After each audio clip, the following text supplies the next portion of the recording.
Salga Goldori ijabiyoyi Kheze halol بود Naqshband Hasanbek So'zi Ahli saodat baxt و iqbol muvaffaqiyat ikrom izzat ehtirom و obro amin Sevgili Chibayi har du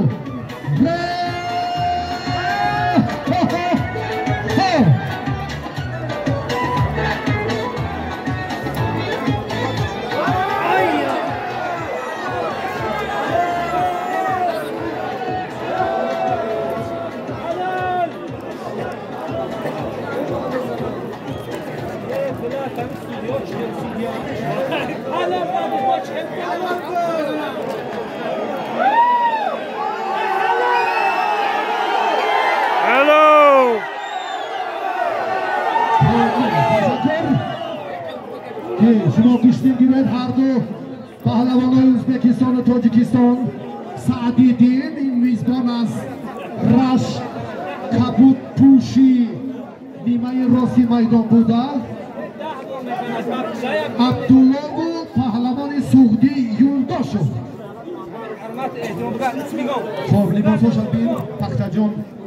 کنید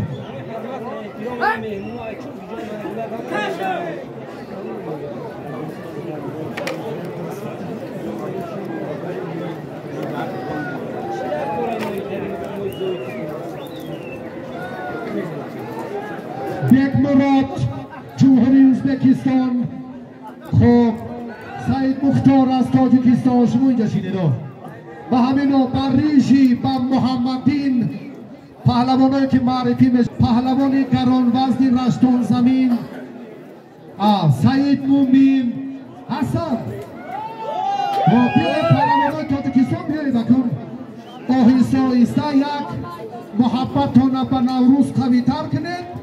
برای این عمرهای شایان و ارزنده تا به شاجایزه همچون مدعی در مرحله های اول اشتراک کنید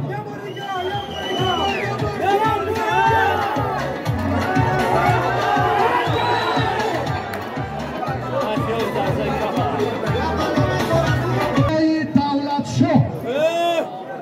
این نام را مردم رشت خوبتر میدانند یک قوم یا قبیله مادری یا پدری است که غزلشاه مربوط به مردم همین منطقه است هستند غزلشاه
مشخصاتی داور رو نفران دیگر رو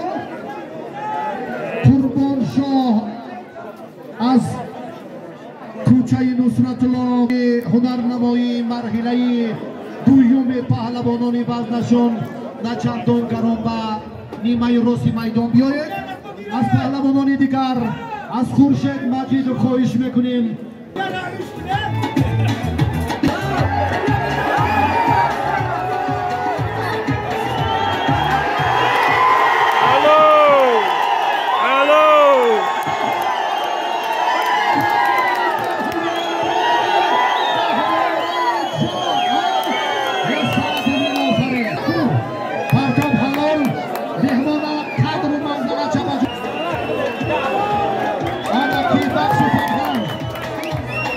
سال بیست انمی اوفری برای رکلام امی اوفری هایی